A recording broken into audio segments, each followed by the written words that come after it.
Thanks, Eric. So my name is Romney Stewart. I'm the Chief Executive Officer of Bluestag Consulting Group, a company that specializes in working with franchisees, franchisors, restaurants, and companies that are looking to scale and grow their business. What is the experience that you have to share with us today? Well, so the conversation that kind of leads me here to today was around, has there been a point in your life where maybe there was an incident that took place that has altered your shift in perspective of thinking for tackling things?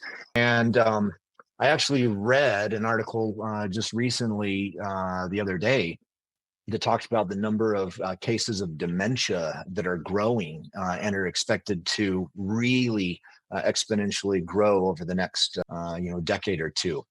And in my own personal case, my father was one of those individuals that was in that category. And for your listeners that maybe have a family member that are entering into that stage, it can be a pretty frustrating experience because you're not quite sure exactly what's going on, what's the path that we're stepping onto here.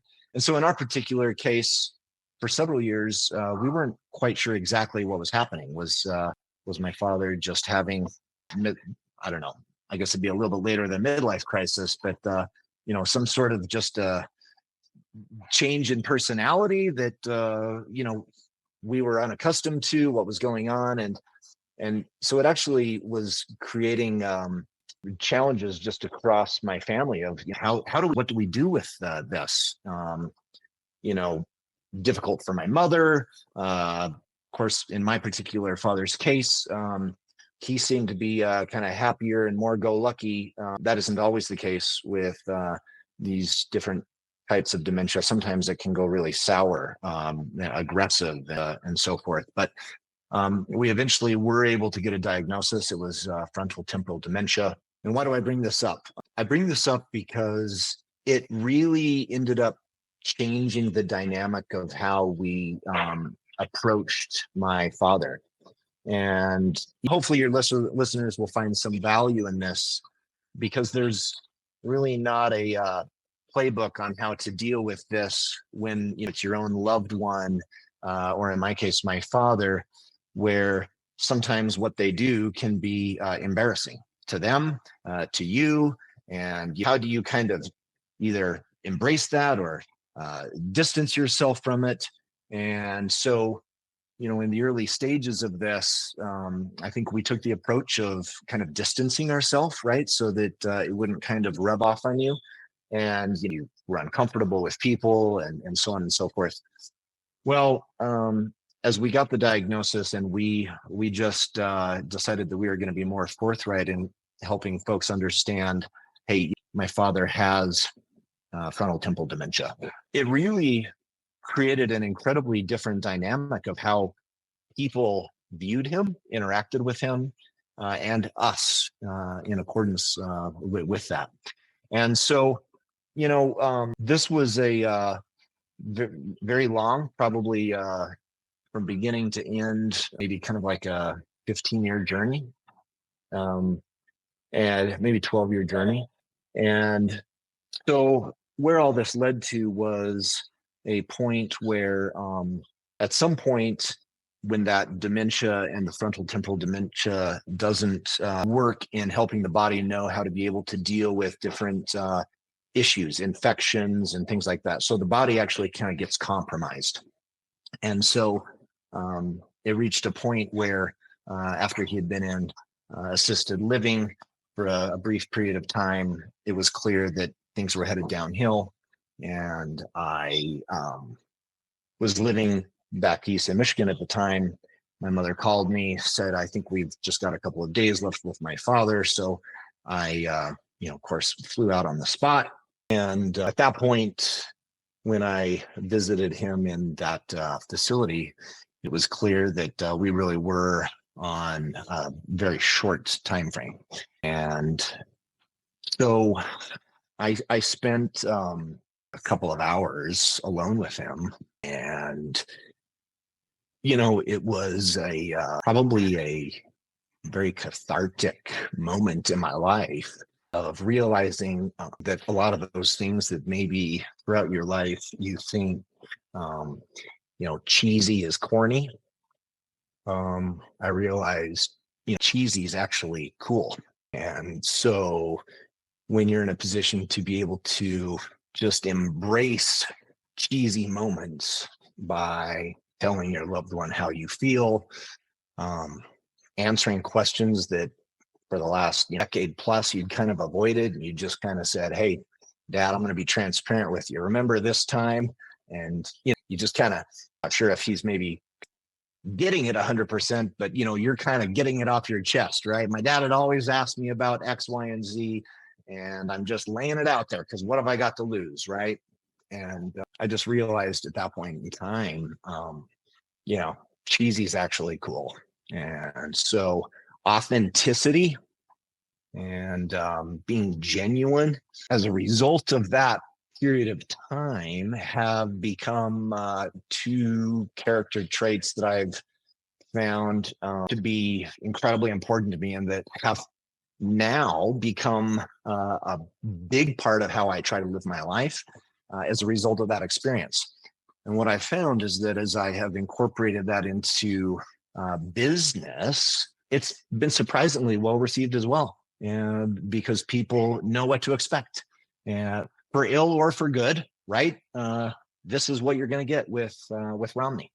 And sometimes it's good, sometimes it's bad, but there's no misinterpretation of that. And so it ends up, in my opinion, more often than not, resulting in a much more rich relationship that allows everyone involved to just enjoy the moment, enjoy the partnership, enjoy the collaboration, and ultimately, I think it gets more things done in a more long-lasting, positive fashion. So, not sure if that's kind of in line with what you were hoping for on the answer or not, there, Eric. But that would certainly It's be perfect. It's one of perfect. those moments. Love it. Thank you so much for sharing that. I could tell that was an experience in your life that has and will hopefully continue to define your path moving forward. And I'm curious, are there any questions that you wish you would have asked your dad earlier in your life, right? That you might have delayed and shouldn't have delayed? That is an excellent question, because on the flight from Michigan, where I was living at the time, back to Utah, I actually pulled out a notepad and I wrote down um, several pages of questions that I wanted to ask him, and different points that I just wanted to convey to him, right? Um, you know, Looking back, it was a couple of hour flight. Could I have come up with a couple more questions? Sure, I could have.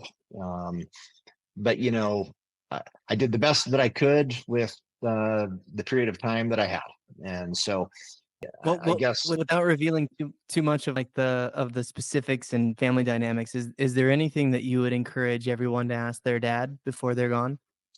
Well, yeah, I guess there probably would be. Number one, why did you fall in love with my mother? You know, uh, what made you decide to pursue the career that you did? What went through your mind when my brother and my sisters and I were born? I love that. I saw an Instagram post a couple months ago that said, "5 questions to ask your parent before they die." And one of those was, "What's the nicest thing I've ever done for you?" And I asked both my parents that, and I was shocked by the answers that they gave me. Mm, It was the yeah, littlest, tiniest things that I didn't even think about, and they turned out to be the most significant. So, yeah, I hear you there. funny stuff. And my father, so he was, the whole generation of the baby boomer generation. So, things that were super important to him were like, uh, are you getting benefits from the company that you're working at? Have you set aside for retirement? How much are you making? All these kinds of things that growing up, you're kind of like, dad, to him, it was kind of like, I don't know, maybe the metric by which he measured, like, how successful has my son been in life, um so yeah, at that moment, I shared all that information with him. I don't know to what extent maybe he kind of, it registered, although, he did look at me and judging by, kind of what he did with his eyes and so on and so forth, I think in some cases it may have surprised him. So I chalked it up as a win on my book, and you want to keep the baby boomer generation dad happy, right? So maybe we have different values here in Generation X or millennials or whatever, but kind of things that maybe I'd kind of avoided because I thought, it's kind of corny. I don't want to share that with my dad. I just threw it all out there and hopefully he liked it. Romney, where can everyone find you? So I can be found at bluestagconsultinggroup.com. And on there is all of my contact information, provides a little bit of an overview of the kind of services that we provide to businesses, helping them scale and grow on launching, opening, running, or scaling their business, getting stores open on time, on budget, so on and so forth. But that's where you can find me. Thank you so much for coming on the show. This has been the Pulse Ox podcast. Please, if you found this episode valuable, give us a like on Spotify and share it with a friend.